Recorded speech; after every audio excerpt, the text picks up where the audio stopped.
Every year, men spend billions of dollars to look at women with little clothing on, such as the annual Sports Illustrated swimsuit issue, or with no clothing on, such as on internet sites and in so-called men's magazines. Women, on the other hand, spend virtually nothing to see unclothed men. Why?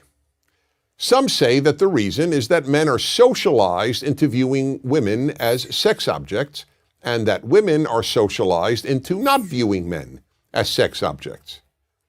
But if that's true, how do these people explain gay men? They are as aroused by pictures of naked men as heterosexual men are aroused by pictures of naked women. Obviously, then, it's not socialization. It's that men are programmed by nature, not by society, to respond sexually to the visual. This is an area in which men are so different from women that it's probably impossible, no, not probably, just outright impossible, for a woman to truly understand. Of course women find some men attractive, and of course a woman can have an intense reaction to seeing a very appealing man, but there's still no comparison. The visual alone arouses men. It takes far more to arouse a woman than seeing naked men. If that's all it took, most husbands would walk around the house naked whenever possible, or at least every time they wanted sex. And the average heterosexual man is excited countless times a day simply by seeing women, in person, on billboards, in magazines, on television, and even in his imagination.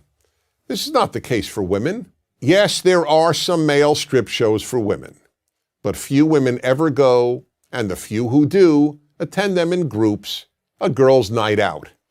And for every one of those shows, there are probably 10,000 female strip shows for males, most of whom attend alone, not as a participant in a guy's night out.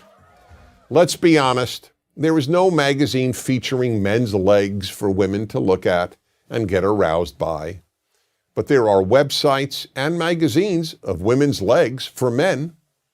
And are women paying to view topless men? Men pay good money to look at topless women. Again, that doesn't mean women never get turned on by merely looking at some men. Of course they do. But it's only some men, on rare occasion a stranger, and more usually a celebrity. Men get turned on by any sight of female flesh on almost any female. The effect of the visual in men is so powerful that it even amazes men.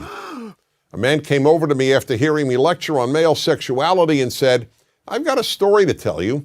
I was in front of a department store and the window was a seated mannequin. I couldn't believe it, but I found myself looking up her skirt." Here was a perfectly normal, responsible man who found himself looking up a skirt on an inanimate object shaped like a woman. That's how instinctive it is for men to look at female flesh. It's perfectly understandable that women cannot fully relate to this. But if a woman wants to understand male sexuality, the first thing she has to understand is the power of the visual. That's why you see ads on billboards, on TV, and in magazines for every sort of product a man might buy, accompanied by a scantily clad woman, or sometimes just part of her. I recall a famous liquor ad that showed a woman's legs and a bottle of tequila. No face, just beautiful legs. Would you ever see an ad showing men's legs? People would laugh. It would be considered absurd. An ad with women's legs is not absurd. It's alluring. None of this is in any way meant to excuse inappropriate male behavior. Men must always control themselves. But to deny the power of the visual on men is like denying that the earth is round. I'm Dennis Prager. To subscribe to our YouTube channel, click here. To help keep our videos free, donate here.